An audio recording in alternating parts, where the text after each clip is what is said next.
There we go. Right? Sometimes I screw this part up. We'll just fire and see how it goes.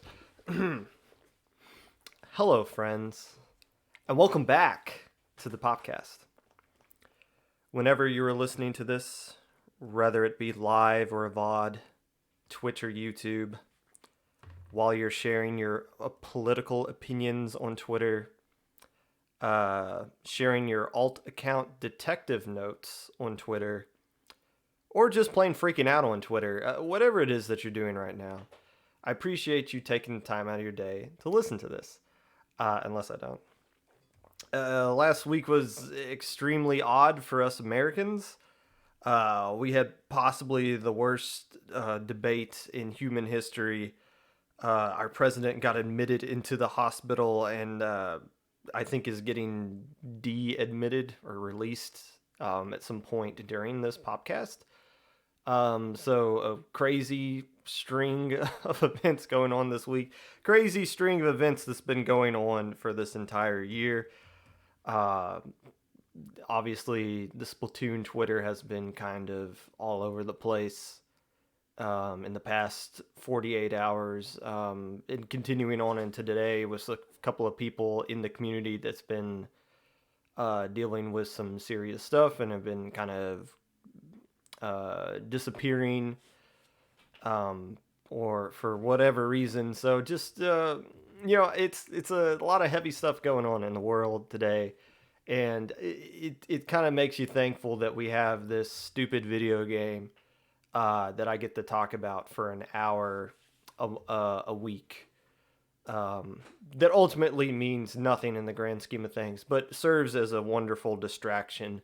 So, for those of you who listen to this solely just to get distraction or an escape from the harsh realities of the real world, well, hopefully we can have some fun here today.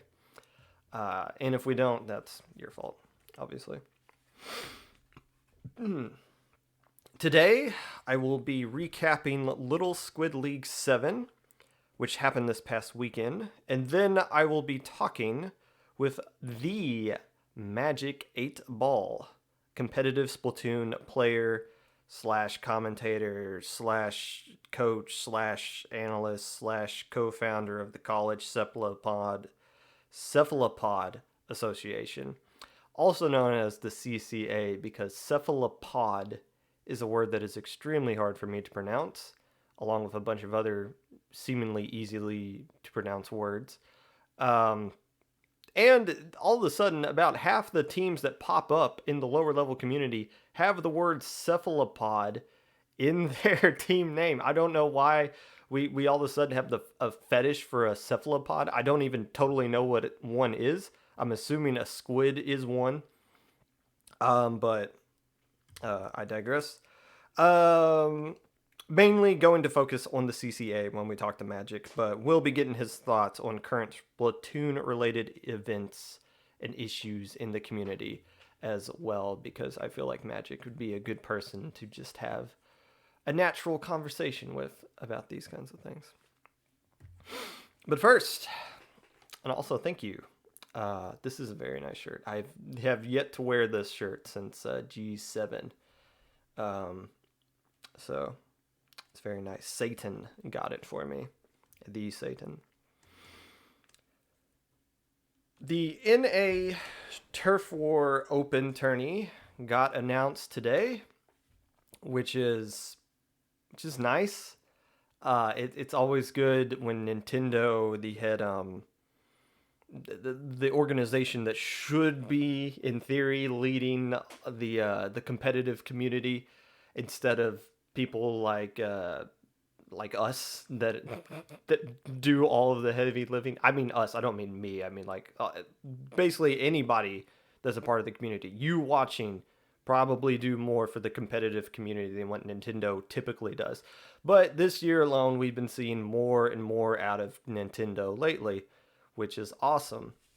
The Turf War tourney, while fun, I guess isn't the biggest draw in North America right now as far as most competitive teams go, we did see 700 teams sign up for the Turf War tourney in July, but about 690 of them were just casual teams or pickups or something like that.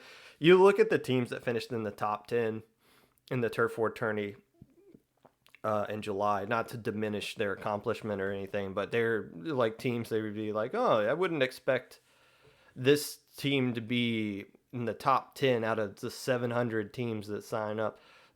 So the Turf War tourney doesn't draw in most of the regular competitive teams that we normally see in the NA Open with ranked mode, which is fine. I've said on record several times that the NA Open is the most important tournament in the competitive community because it does a lot to drive in new teams to the other tournaments. I usually just say that about the ranked NA Open and not the Turf War. But as we went through this last low ink, and I've been verifying some teams, a lot of teams that signed up for low ink that finished in gamma bracket and below come from the Turf War tournament.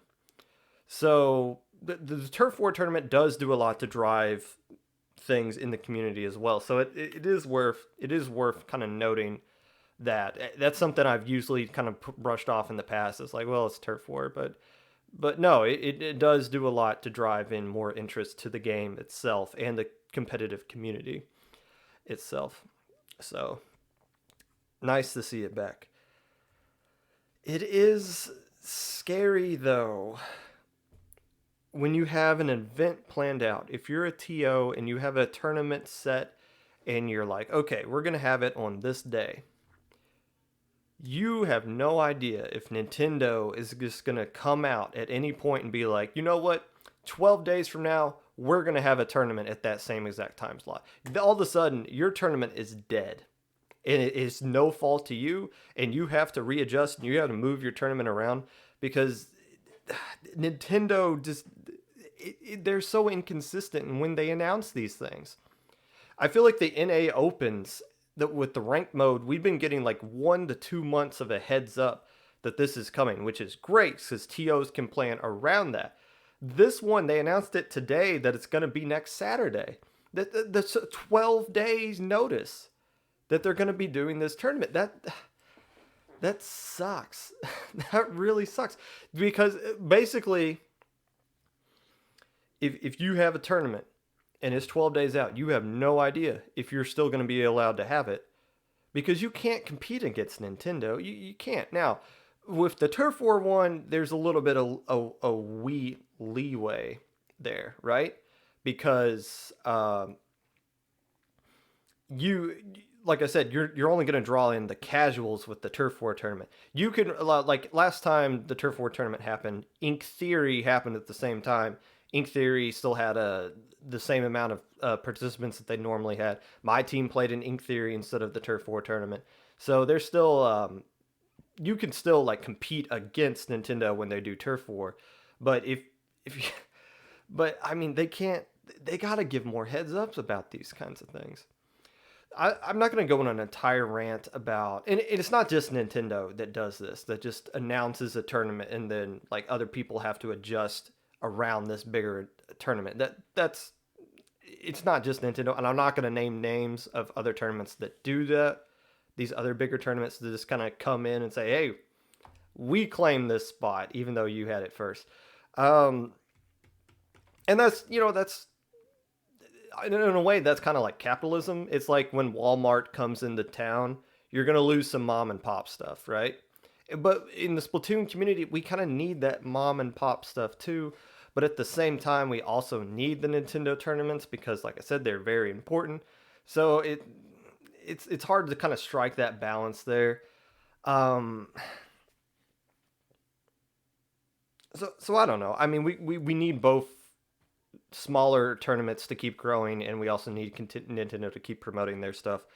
It's just unfortunate that they're giving us such little heads up that they're doing these kinds of things. Take Little Squid League, for example. Little Squid League was supposed to be this upcoming weekend. Instead, they got bumped up to the past weekend. And that's the second time I'm aware of that Little Squid League has had to adjust for something. Uh, Whenever Inkstorm 8 happened, Little Squid League was going to be on that day. Instead, they had to push themselves back because they can't compete with Inkstorm 8, especially when everyone's trying to get every team in the community to sign up for Inkstorm 8. That's going to bully every other tournament on that weekend out of that time slot. And I'm not throwing shade on Inkstorm 8. I'm just using that as an example that I'm aware of, um, and things like that. So there you go. Sign up for a tourney next weekend. I don't know, whichever one you do doesn't particularly matter. I think the people that just want to do Turf War will sign up for the Turf War. People that want to do other stuff will do other stuff, which is great. That's how a capitalistic society works. Love it or hate it. And Splatoon is in a capitalistic society, especially when it comes to tournaments. Did you say it's a ladder set this time around? That is interesting. It should be like that. The ranked. I would love the ranked tournament to be like that, because that would do more to grow the scene than just the giant single limb tournament. Where here, oh hey, cute little C rank. Here's FT win. Go have fun. Bye. Oh man. And that would be more exciting for teams like me too. So we don't end up playing babies for the first 4 rounds, and then we go up against a monster we can't even hope to defeat in round 4. So it seems like we're just kind of playing for like 2.5 hours for ultimately no competition at all. And maybe one small chance that we'll run up a team that's like evenly matched with us, but it's mostly the extreme from too weak to way too strong. So a ladder format, I didn't know that. That's a great addition to the the NA Open. Hopefully that goes well. Little Squid League 7. What can I... Let's get this... Let me kind of explain first off what happened. Apparently there was some... So it was a Swiss format, and there were, I think, 16 teams, either 14 or 16. Maybe it was 14. But in the first round, 2 of the teams that signed up and checked in didn't get put into the Swiss round for whatever reason. So after the first round, the TOs basically like redid the tournament, and round 1 became like that round 1 that actually happened isn't visible anymore. It's still counted towards records at the end, but ultimately you can't really look and see what happened or who played who. So there was some guesstimation on my part for some of these things, so I might say something that's totally inaccurate. But if you say 14, Herbert, then I trust you. As a agent of the CIA, you wouldn't lie to me. So if I say anything that's wrong or a record that's off, I'll correct it next week, because I know somebody will call me out on it, which I want you to do. If I screw up on something, feel free to call me out on it. But other than that, I think I got a grasp of what actually happened here. I did pay attention to it on Saturday. I didn't pay attention to Top Cut because I was coming home from work, and I looked at the standings afterwards, and some things in Top Cut seemed kind of one-sided, so I didn't really bother to look too much into it. My wife did. She was watching several stuff live. She really enjoyed watching things from that perspective. Nice.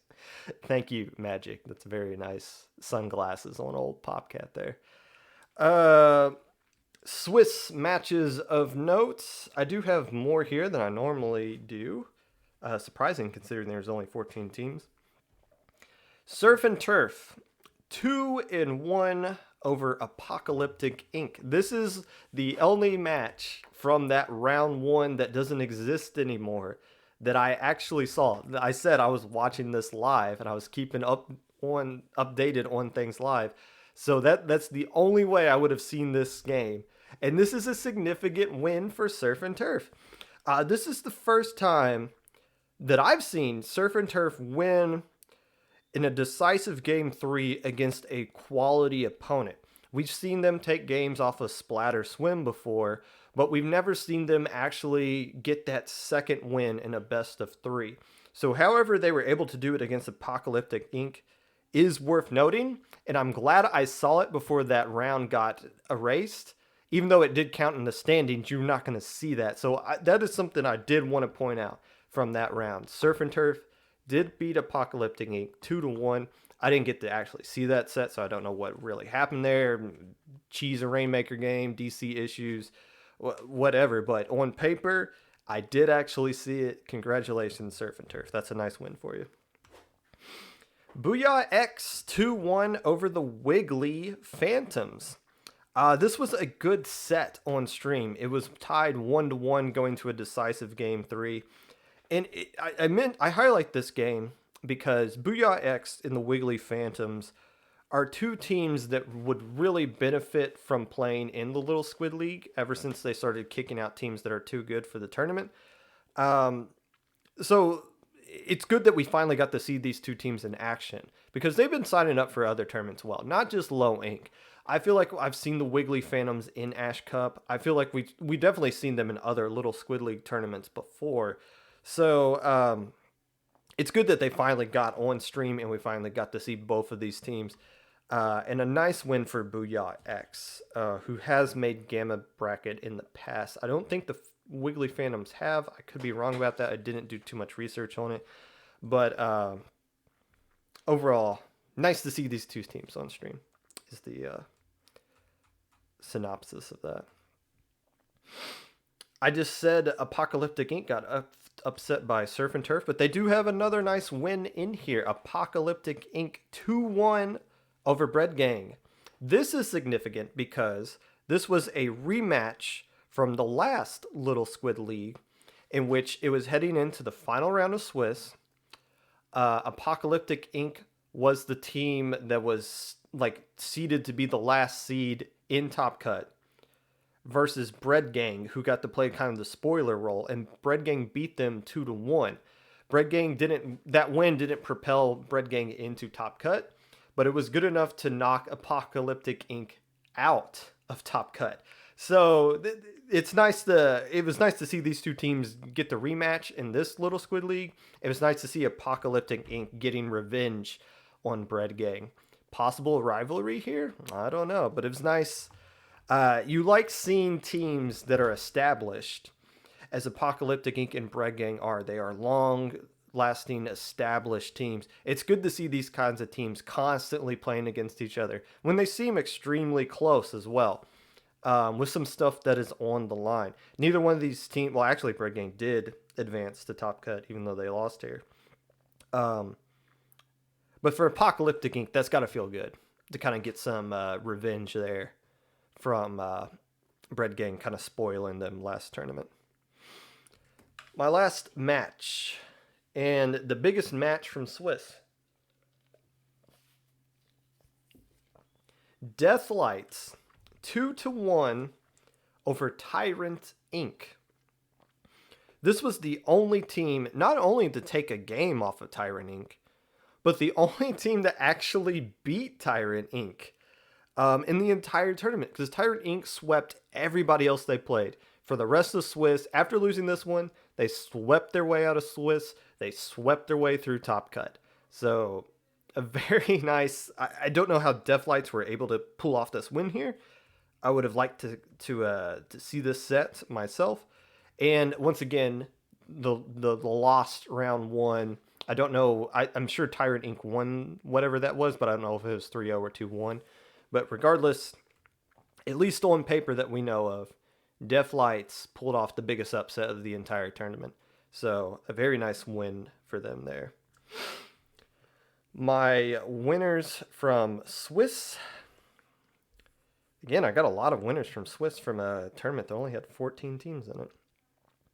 Surf and Turf went 3-2. I'm pretty sure they did, with notable wins coming against Apocalyptic Inc. and Ink Kings. Bread Gang, another 3-2 team. Notable wins coming against Surf and Turf, and a close loss to Apocalyptic Inc. made top cut this time around. They did not make it last month, or I should say like 2 weeks ago. So nice for them to take that next step up into top cut there. The Ink Kings. That's a tongue twister. I feel like I would screw up if I were commentating them. I'd just call them the Kings. Another 3-2 team with notable wins coming against Triton Splatoon. Oh, that's a CCA team, isn't it? And Deathlights, i.e. the team that beat Tyrant Inc. And both of those teams that they beat made top cut. So a very nice finish from Ink Kings there. If you recall, Ink Kings was the surprise team to take one game off of the Bunnies, which if you're playing in Little Squid League, you should have no business taking a game off of the Bunnies. So Ink Kings have shown kind of flashes here of being a pretty good team.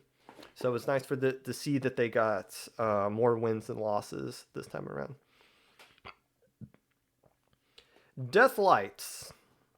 This team, like I said, beat Tyrant Inc. They finished number 3 after Swiss.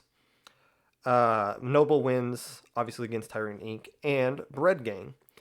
And my biggest winner from Swiss is Triton Splatoon.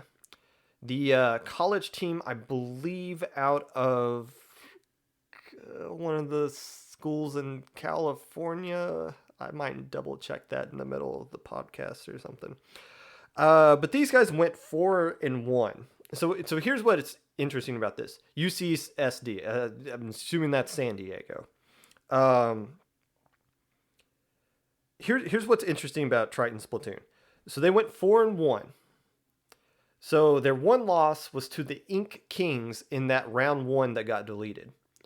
So that means that there was the possibility that there would be a rematch at some point, because in theory that game never happened, even though it counted, if that makes sense.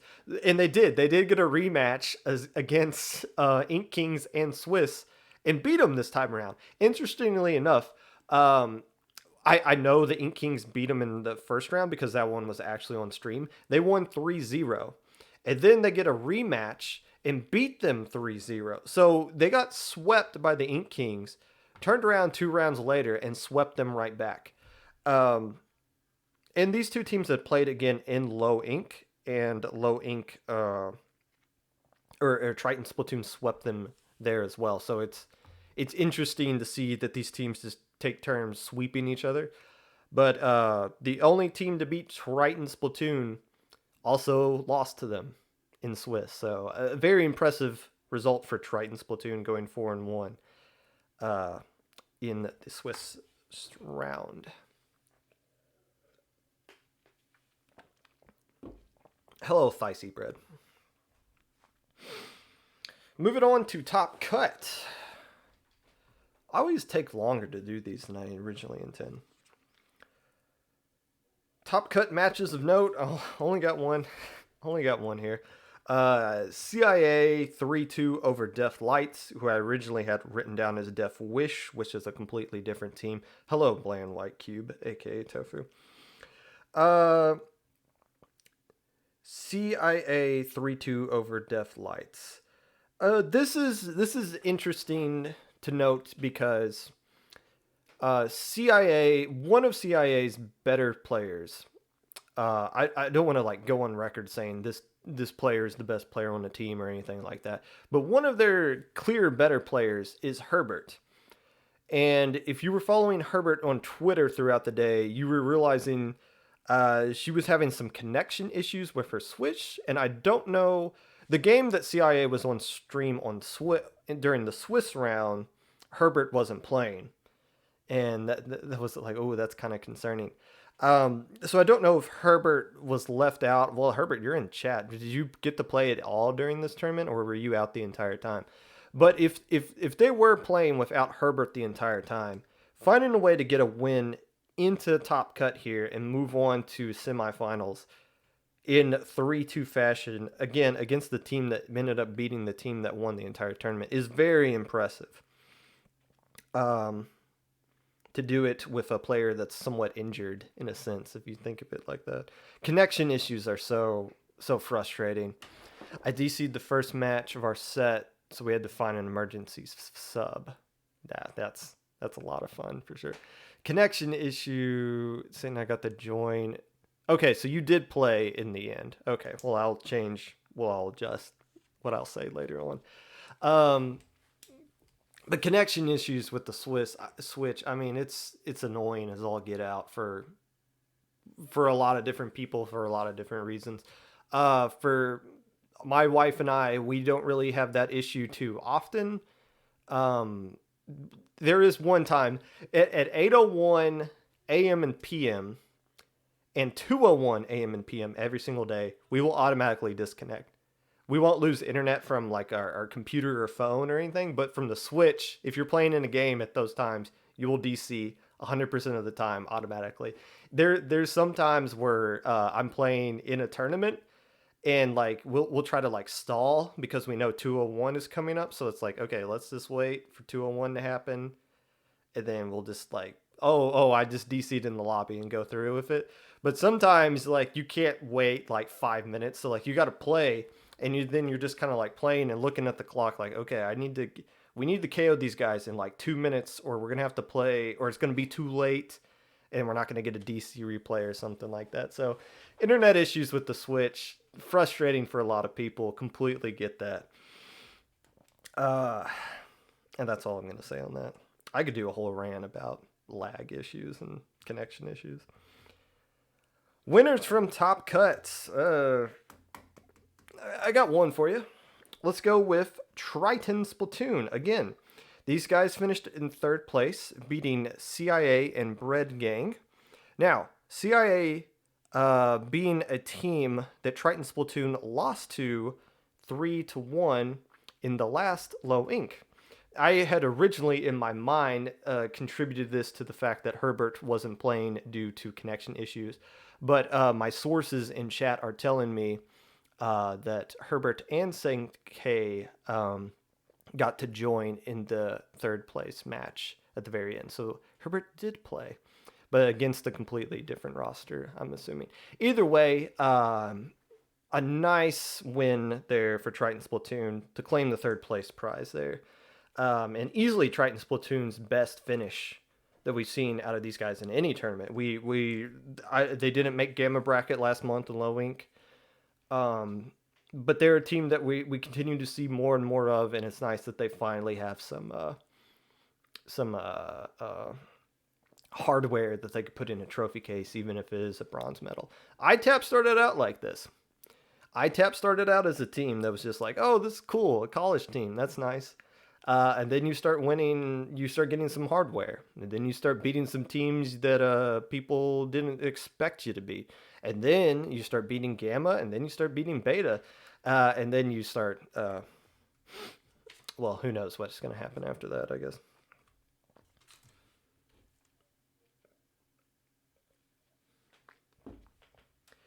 Grand Finals. Tyrant Inc. dominated this one. In fact, they dominated the entire tournament. Like I said, after losing to Deathlights 2-1, they didn't drop a single game. Swept their way through semifinals. They had a bye in quarters, swept semis, and then swept grand finals against DE leaders. So, this shouldn't come as a surprise to anyone, honestly. Tyrant Inc. is an old team. If you look at their Twitter, they said they were founded in 2017. So basically when the game first came out, these guys were playing competitively. In fact, I remember playing these guys. I think they played in the first SAC tournament, like season 0. Because I think, my team played against these guys on January 19th, 2019. We beat them 2-1 with the third game being because they DC'd at the end and they couldn't come back from that. So the Tyrant Inc.'s been around for a long time and been playing against good teams for a long time. We haven't seen them around lately. If you look at their Battlefy history, the last time we saw them, get up there, Stuffle. Last time we saw them in Low Ink was in February, and then we haven't seen them at all again until September. Not just Low Ink, but any kind of tournament. Maybe they did some challenge stuff or some Smash GG stuff, or my assumption is, because assumptions are always good, would be since it was in February that they stopped playing, that maybe the pandemic had something to do with it, and we're just now seeing them come back. But they're a good team. And if you just look at what they did in Low Ink, it shouldn't be a surprise that they won this tournament in dominant fashion. They finished number 9 on Saturday in Group B, and Group B was way more stacked than Group A was. You could very easily make the argument that if Tyrant Inc. was in Group A instead of B, that they would have qualified for Alpha bracket. So finishing 9th in that kind of a tough group, I think they got the number 2 seed just because the Group A, the number 9 team in Group A got the number 1 seed. Now, Tyrant Inc. didn't do that good in actual beta bracket, losing to 2 teams that would be eligible for this tournament. But just knowing that Tyrant Inc. is a capable team of winning, and is in a very, very experienced team, especially in this kind of setting, it shouldn't be a surprise to anyone that they won the way they did. For DE leaders, second place is a good result here. Very good result for this team. This team was the last team to make it into Gamma bracket in the last Low Ink, i.e. they technically didn't even qualify for it. The reason they made the number 16 seed is because enough teams dropped that they got bumped up. And if you recall, they did get some wins in winner bracket before getting eliminated in losers round 4. And I kind of mentioned the NA Turf War tourney that got announced today. If you look at some of the Battlefy history for the DE leaders, some of the players on here, the only other tournaments they have on their resume is the Turf War tourney and the NA Open with the ranked mode. So if you want proof that the NA Open has an effect on other tournaments, the team that finished second place here originated from the NA Open.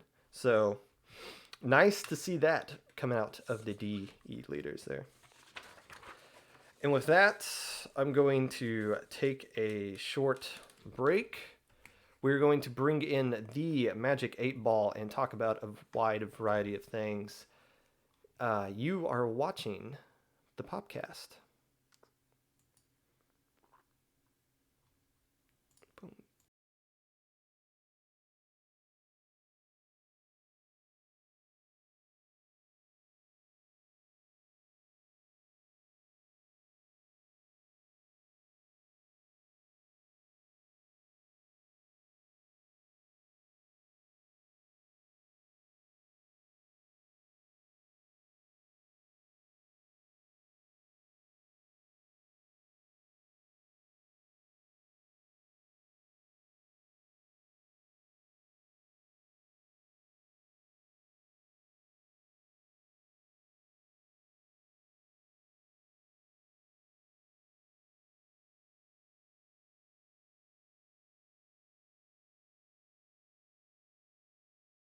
Just say something, because sometimes I screw this part up. Oh, wait. Now say something. Hello? Yes, I definitely screwed it up. Welcome into the Popcast, Magic8ball, Splatoon commentator, analyst, coach, player, and co-founder of the College Cephalopod Association. Magic, well, hello there. Well, hello there. Oh my gosh. How As are you people doing? do all the time in that server. Yes. I'm okay. Stuff has been happening all day. It's been a productive day so far, but overall good. That's good. Yes, when I first joined the CCA server, I thought I was special, getting unique treatment. and then someone joined right after me and got the same whale hello there welcome. So don't feel I special anymore. I apologize, but we want to make everyone feel special. That's great. That's just wonderful. Uh, what title would you give yourself in regards to what you do for the Splatoon community? What was your Twitter? What does your Twitter bio say you are? Basically. My Twitter bio says a lot of things right now. I mean, I really wanted to spread myself wide, like try and figure out where my best place in the community is. Um, I've always tried to be active on Twitter because I know that's where a lot of people are active for the sole purpose of retweeting things like free agent posts, news about the community, even drama or things of that nature, tournament posts. Like, I want to be like shoving out as much information as possible. And I know that I've turned it into a bit more personal Twitter than that with recent events, but that's what I try to do. I try and be a resource to give people a good experience in the fandom, whether that be with tournaments, with commentary, with analysis, and things of that nature. Yeah, and I think you've kind of accomplished that goal that you kind of set for yourself there, which is why before we go into the CCA stuff, I kind of want to get your opinions on some things that are related to the community as a Mm-hmm. whole. The first off being where are we in terms of the current meta right now? Like, is it stale? Is it balanced? Is armor broken? Like, where are we right now?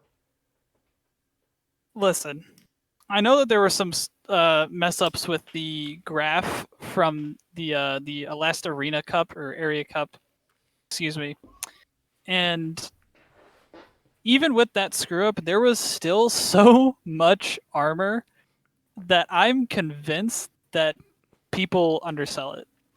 I'm like, it's there's a reason that so many people use it, and there's a reason that so many people use it well, and that's because it gives them a tactical advantage. Why else would they use it? Do I think that the meta itself is stale? Not necessarily. We're seeing a lot of things like Rapid Blaster. We're seeing a lot of things like Nautilus start to pop up more and more, which is beneficial for dealing with these.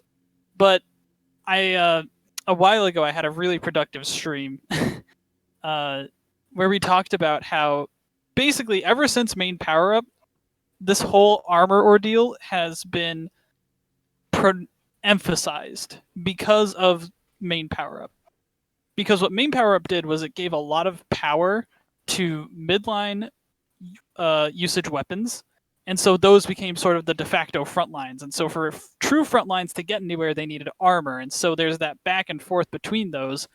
And alongside of that, because of the pronunciation of armor and because of the power of midlines, backlines also started to fall off. So now we're caught in this like weird loop where main power up and armor go back and forth, and there's really no good place for other things to thrive.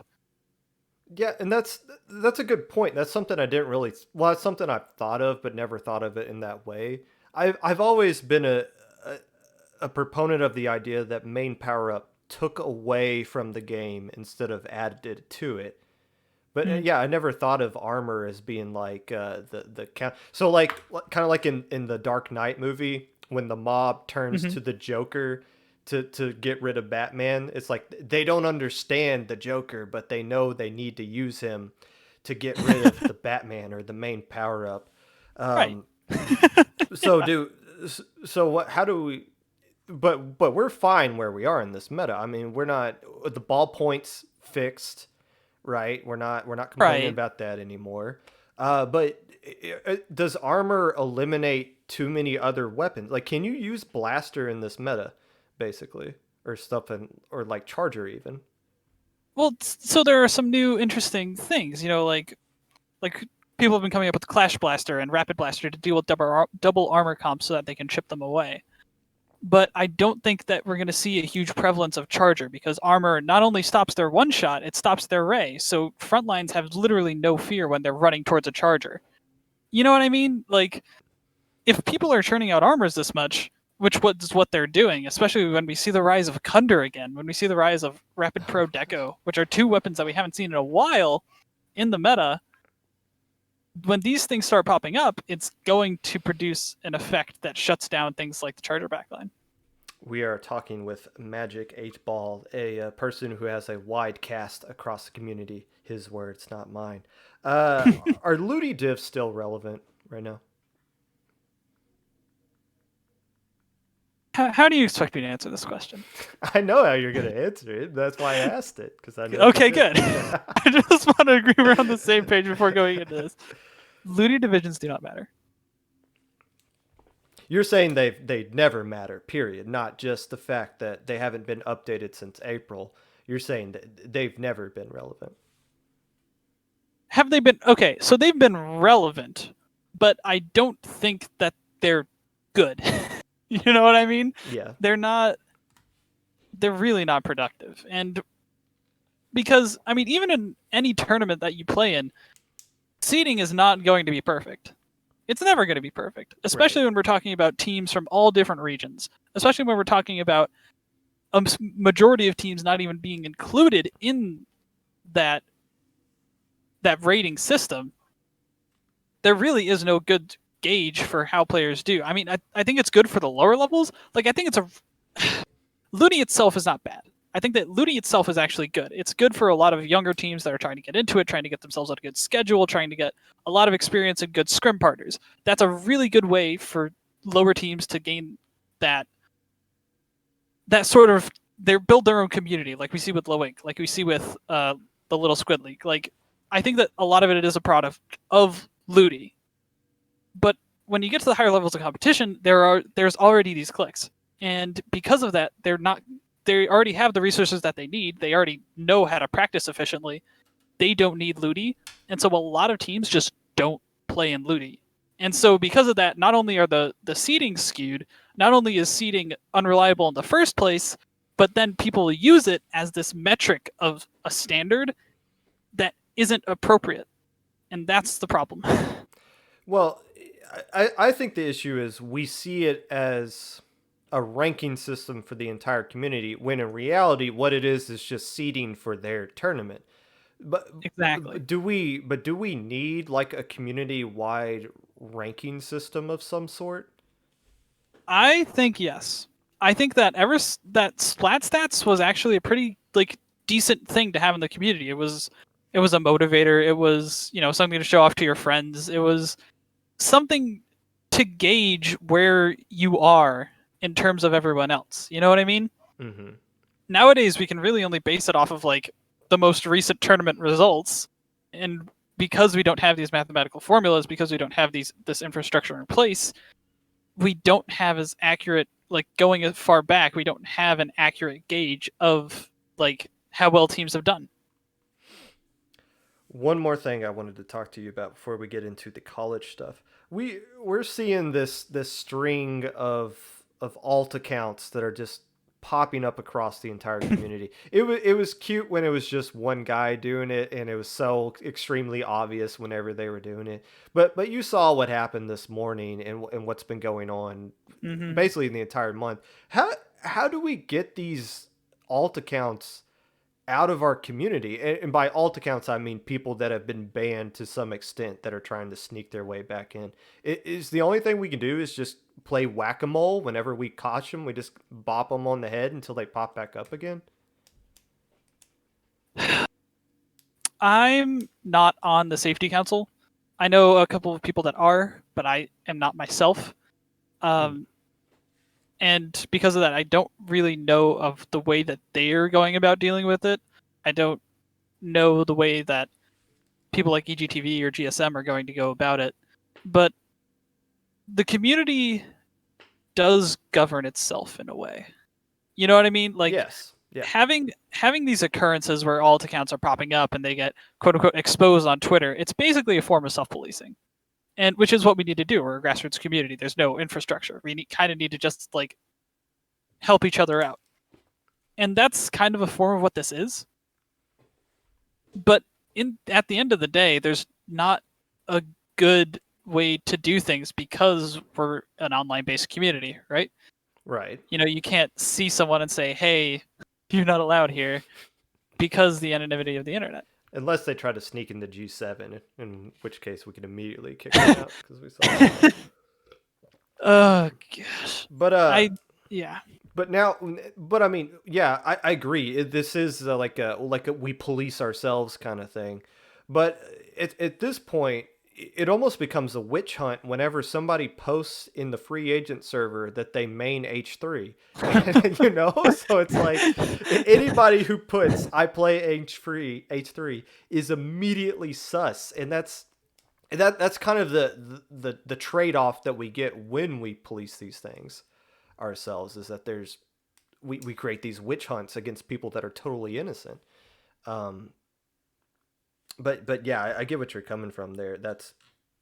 It's such an annoying situation. You just wish Yeah, these people completely. just go away, but Like it's the most interesting thing because like we essentially have to form these prejudices. Right? We're literally having to form prejudgments to try and oh, Adam, I'm so sorry. I was legit worried right there that you had like a fire alarm go off in your school building or something. Yeah. It's like, please don't leave, please don't But leave. yeah, like that's essentially what we have to do, and like this is kind of how these things are formed, right? You have to form prejudgments to try and bury yourself off because I mean, look at what happened at G7. It's the most awful thing, and nobody wants that to happen to themselves. Nobody wants that to happen to good people again. And it had a pretty lasting impact on the people that it happened to, and I don't think that these people realize that. Right. These people who are alting, it has a profound impact on not only the team members that they infiltrated, but I'm sorry, K-Bot, but the community as a whole, the trust in the community as a whole in finding new free agents. You know what I mean? It kind of people will talk about how there's a problem with too many FAs in the market, and I think this is something that ties into that. You know, because there's so much judgment around free agents nowadays. People are saying like, oh, I don't really trust them. I don't know them. They don't have a vouch for my team. That's a good way to make sure you get people who are reputable in the community, but it's also kind of, I don't want to say a gatekeeping measure, but a way for it's a way that prevents new players from really getting into those circles. Well, it's interesting you bring that point up because I feel like that's something a lot of teams in the lower level community kind of struggle with is recruiting and finding the right kind of player that fits their team. But when you're a free agent, like how are you supposed to kind of market yourself? You we see people putting their solo queue powers, which I kind of care about, but kind of don't. Mhm. You have teams that will say something like, "Well, I scrim at this div level," like that means anything. Right, Um, exactly. so, but I mean, like, what are you supposed to do to kind of put yourself out there in a way that gets you onto the right fit team for you? You know? And that's a great question. And I think that the most important part is what you add at the end. What's the good fit? How do you know that the people you're going to play with are going to have the most important thing that I see with free agents is that their goals, they want to make a team, but a lot of times their goals aren't exactly aligned. They don't have good scheduling, or they don't they don't mesh well together. And so because of that, it's those are the three things that people should be looking for first and foremost. And meshing well can include skill level. You know what I mean? Like if people aren't playing at the same skill level, they're probably not going to mesh as well. There's going to be blame on one another, et cetera, et cetera. Like there's going to create conflict there. So playing at the right skill level is a part of it. But at the end of the day, I think that other things are more important. But to find players at your skill level, you need to be explicit in what your skill level is. How many times do you scrim a week? How long have you played the game? What are your hours in the game? You know what I mean? I think those metrics are a bit more important. And to Kbot's point there in the chat, Kbot, that actually does happen whenever the Ludi season starts up. You will get, I think everybody gets these. You get those random cold call DMs that are just like, hey, is your Yep. team recruiting Yep. right now? And it's like, no, like, who are you? What? So that does kind of happen to some extent, K-Pot, just in a goofy bit of way. Let's transition uh, to the College Cephalopod Association. By the way, we are talking with the Magic8ball, the co-founder of the CCA. Explain what the CCA is to someone who is just now hearing those letters for the first time. So the CCA is all about creating an environment to promote collegiate scenes of Splatoon, not as an esport, but just in general. Being there for all things collegiate Splatoon. We want to promote uh, clubs getting together. We want to promote get-togethers within and outside of everyone's own communities, and we want to uh, ensure that there's some standard for collegiate Splatoon. And so we wanted to create something that would bring everyone together in that way. Where did the idea to create the CCA come from? Like, is this kind of like a copy of a different video game community esports that goes on somewhere else? So I've been involved with my Purdue's esports conglomerate coalition thing for a little bit now, ever since we started getting into Splatoon and we met some other people who played other games, and then they were like, hey, look at this. And so I've been a part of that for a while, and they have a lot more infrastructure that goes into them. Like, I don't know if you've heard of CSL, Collegiate Star League. They are like one of the primary uh, esports tournaments for college level people. And so, you know, like there are these gigantic organizations that create a bunch of tournaments for even for different games, and it's not just one game. And so what we found is that, there are also things like we didn't realize this until afterwards, but the CCA can also stand for Collegiate Carball Association, which which refers to Rocket League. Oh, So we okay. didn't realize that going in. But the idea really came about when I saw those and I was like, I want to create tournaments for collegiate Splatoon. And I was thinking about that in the spring semester of uh, this previous spring semester, and I was thinking about that, and then the pandemic hit, and I was like, well, this would be a perfect time to make something like that happen. And so I posted my thoughts on Twitter, and then Totorobot from UCSD DM'd me and was like, hey, we've been talking about this as well. We also talked about this with some people at EGTV at G7, and we were like, why don't we just get together and do it? And so that's what we did. Totorobot and I got our squads together from Purdue and from UCSD, and we created the CCA. Is this sponsored or endorsed by like any other organization or club or anything like that? I mean, not exactly. I mean, we want uh, whatever clubs are currently in the collegiate scene, we want to make sure that we're in touch with them and we're helping them in different ways, but they're not exactly like we're not exactly sponsoring them. Right. Well, how do you go about finding players in schools to join something like this? I'm looking at the server right now, and it looks like there's Mm-hmm. about 250-ish people in the Oh server yeah. alone. So like how did you find all of these guys? Um. Firstly, the magic of Twitter. I really do enjoy having Twitter as a resource, but Twitter actually did not uh, prove as fruitful as we thought. Because like my reach basically only extends to the wider competitive Splatoon community. But what really got us a lot of eyes was Reddit. Reddit was the big one, and we went to as many Reddits as we could. We went to just like r/esports. We went to r/Nintendo Switch. We went to r/Splatoon. Tried to post in as many places as we could. We tried to post in different college Reddits. Like Mm-hmm. San Diego State University Reddit, different things like that. That has been proven to be the best way to get eyes on things. Yeah, Reddit has a huge casual community. It Exactly. seems like whenever you post something competitive in there, they usually laugh at you. But I mean, this would be something that would appeal to the casual player who's looking to get into competitive, I Right. guess. And that's is competitive is the main draw of this, correct? Yes and no. I mean, so I'll talk about this a lot later on, but I definitely attempt to cater towards the more, I don't want to say casual sentiment, but the more for fun sentiment, For because I think fun. that that's what draws in the most people. I think that people want to have fun playing this game, right?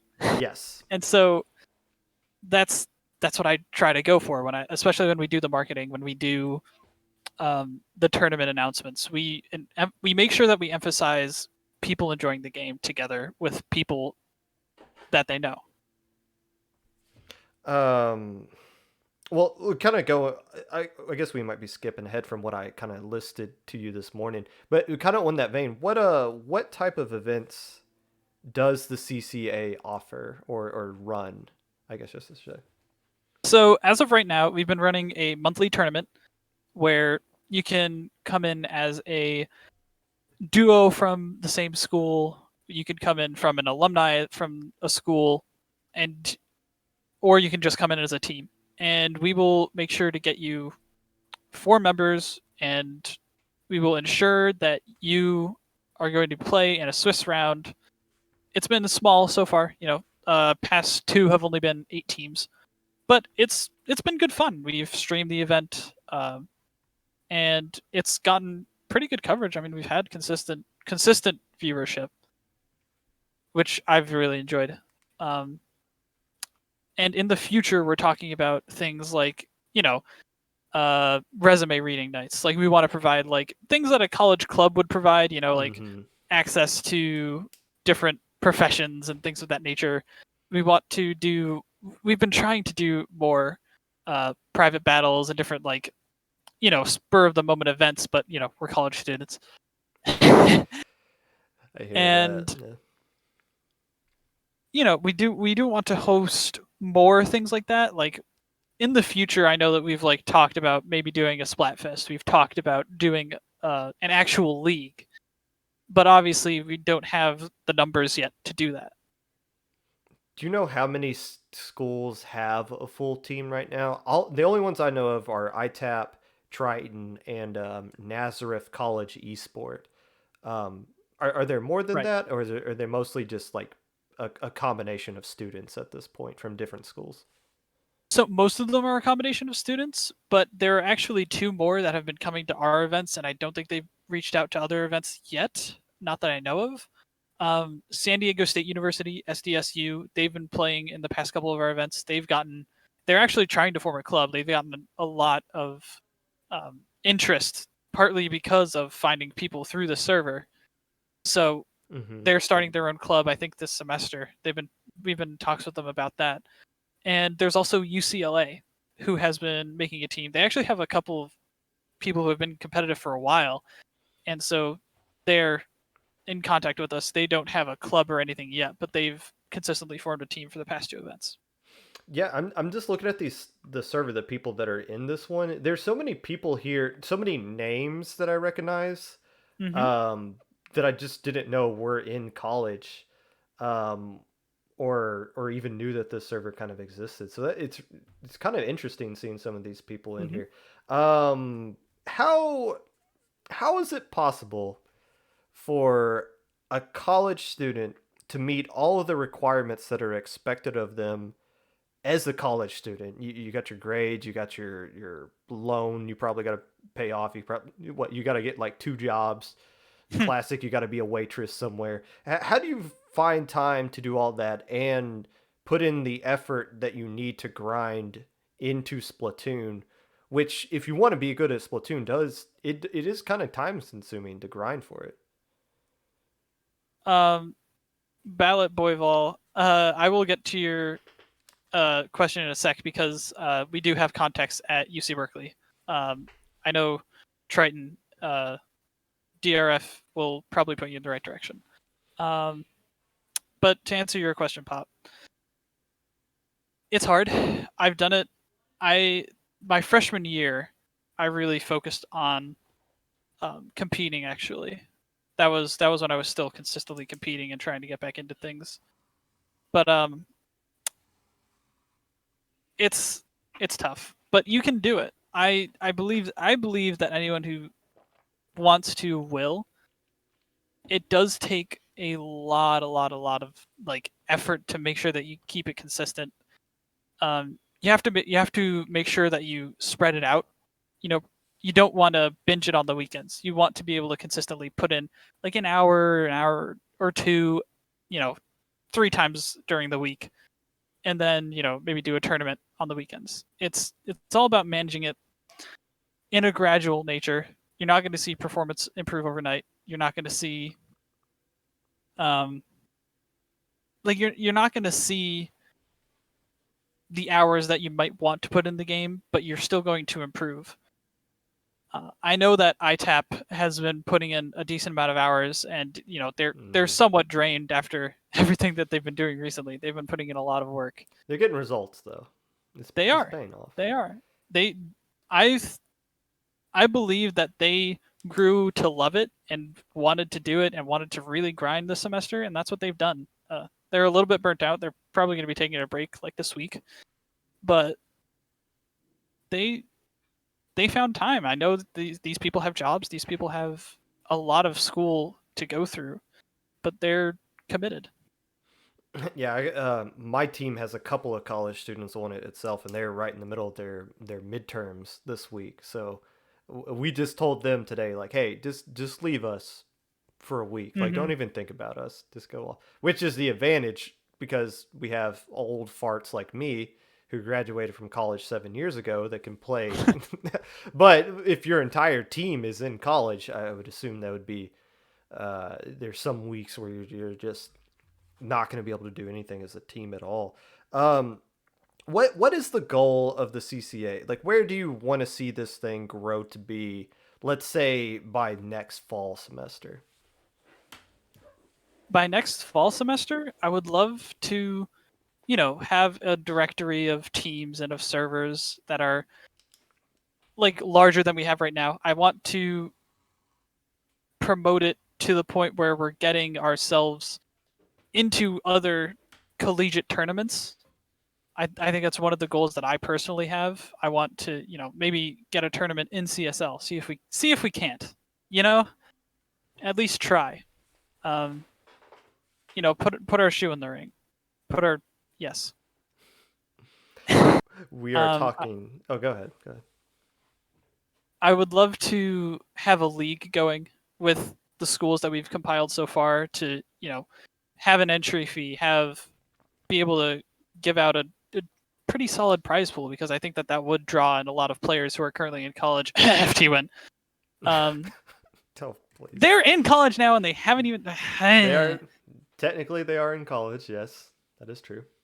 And yeah, I guess this would be something that would be up their alley. I mean, you're trying to grow a scene. They would be having them being a part of something like this would be a good exposure for a CCA for sure. Exactly.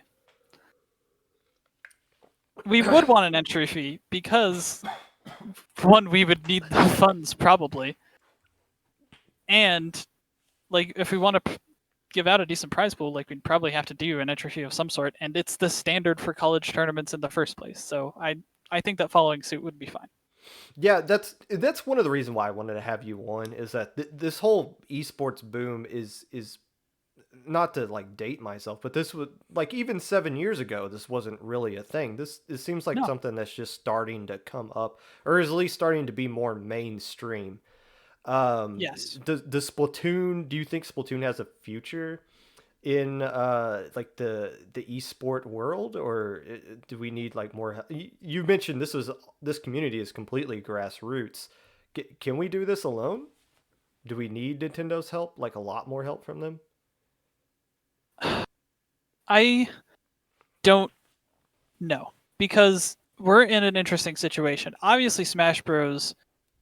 did their own thing and they've grown to their own degree and they've gotten sponsors from way higher up, and that's where people are focusing on. But But Smash came out before most people in this chat were even born. You right, think about it, Splatoon's like what, 5 years old as a game brand. Yeah. exactly. Yeah.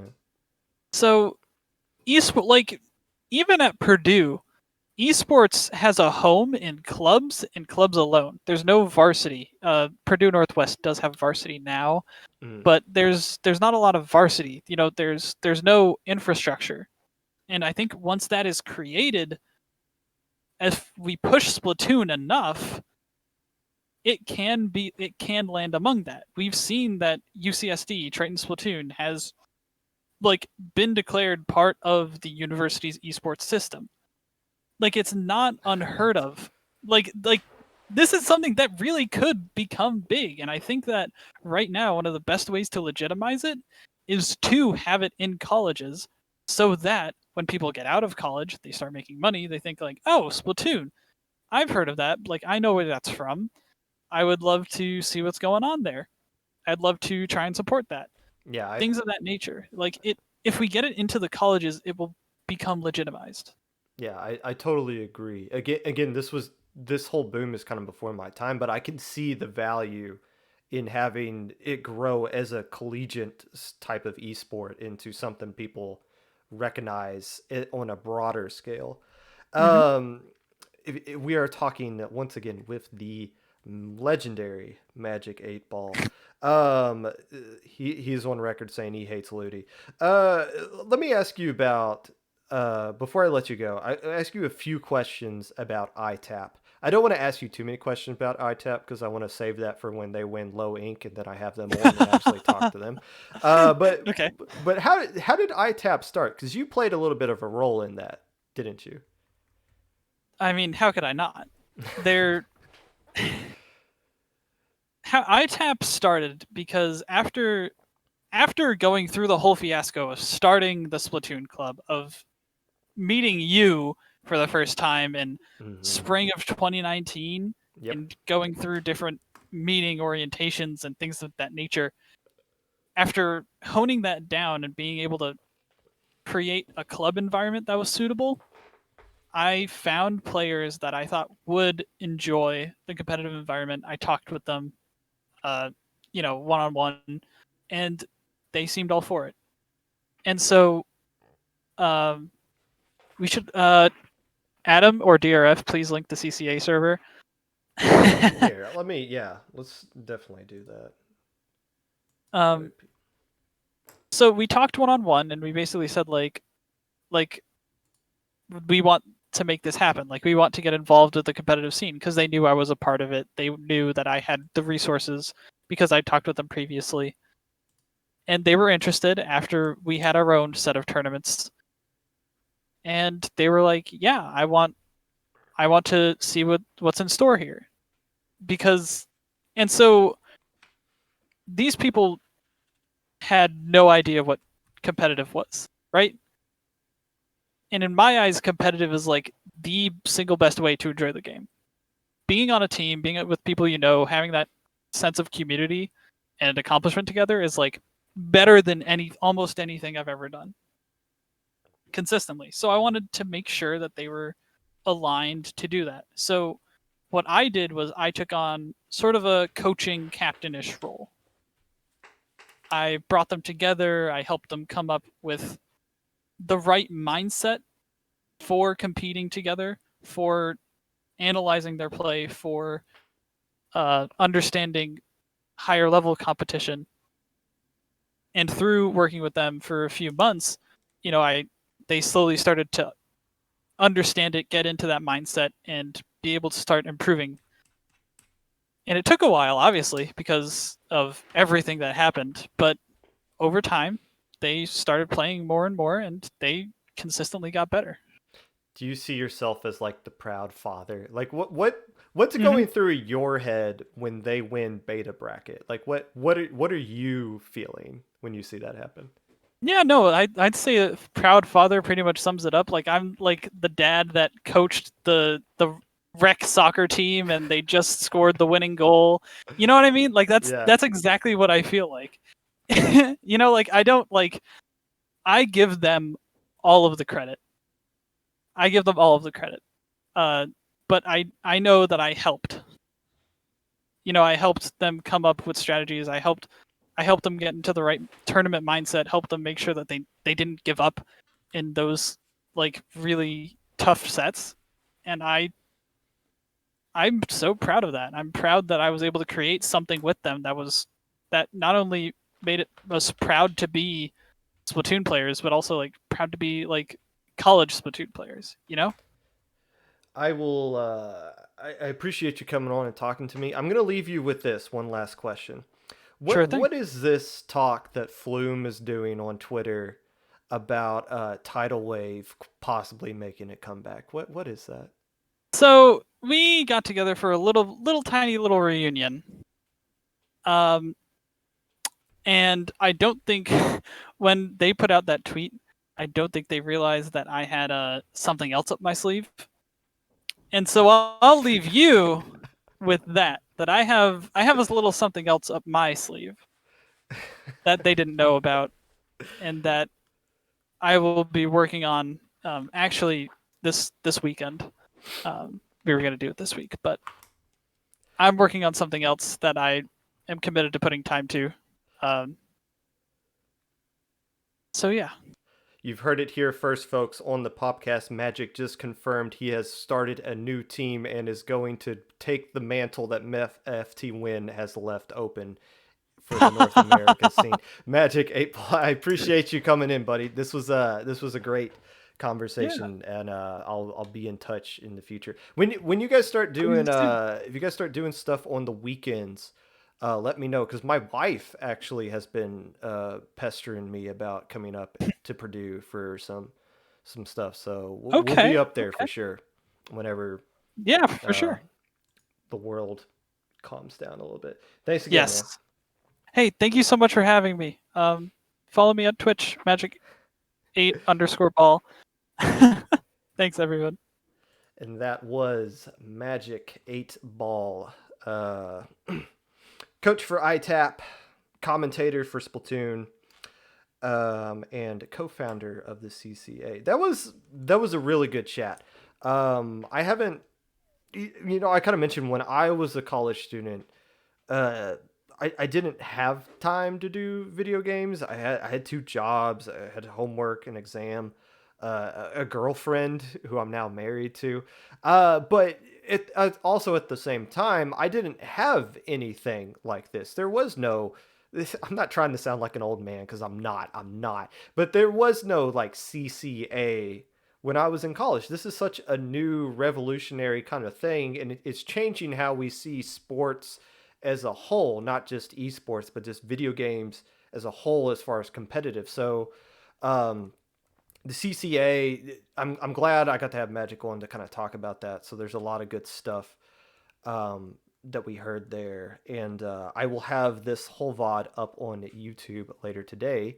If you are just now tuning in and you want to catch up on all the stuff that you missed. Next week is going to be a fun episode of the podcast, because there's no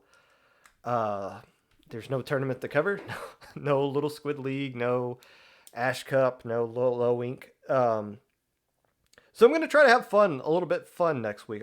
I have some teams that reached out to me to do some interviews.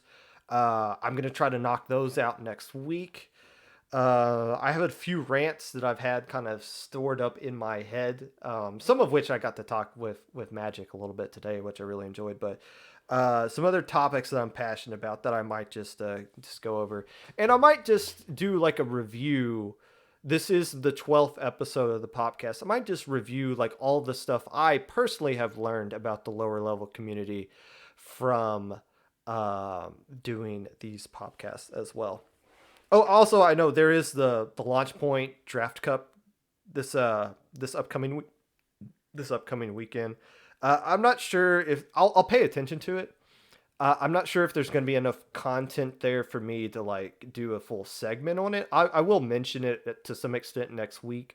It just might be like a a 5-minute kind of thing versus a 30-minute segment I would do for another tournament. The CCA has a tourney this weekend.